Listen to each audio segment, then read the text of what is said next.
The battle on Mount Gilboa. The death of King Saul.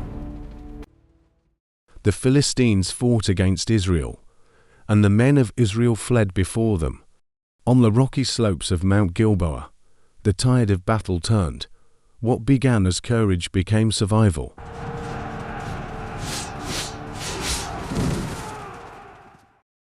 The Philistines pressed hard against Saul and his sons, Jonathan, Abinadab, Malchishua. The sons of the king fell that day. The house of Saul trembled on the mountain. The battle intensified around him. Archers closed in. The king of Israel, once taller than any man among his people, now stood wounded and surrounded. His strength was fading. Saul understood what was happening. The defeat was certain.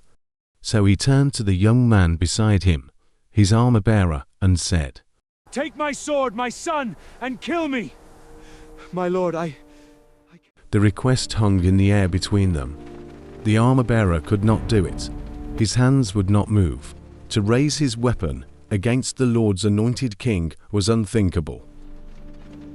Saul realized he was alone in this decision, and so the king took his own sword and fell on it. Israel's first king died that day. When the armor-bearer saw that Saul was dead, he made his own choice. He too fell upon his sword and died with him. So Saul died, and his 3 sons, and his armor-bearer, and all his men, on the same day. Word spread quickly across the valleys.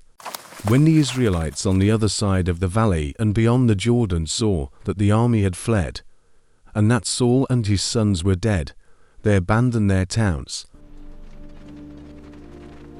The Philistines moved in and occupied the cities.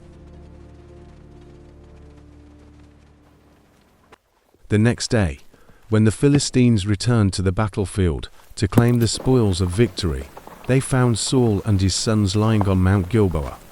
The Philistines recognized him. They removed his armor. They sent messengers throughout their land to proclaim the news. In the temples of their idols and among their people, victory was announced. The new era has begun! Rejoice!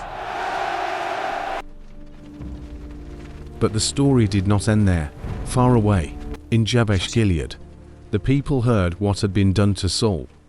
The valiant men of Jabesh rose. They did not wait for daylight. They traveled through the night. They reached the walls of Bethshan and took down the bodies of Saul and his sons. They carried them back to Jabesh.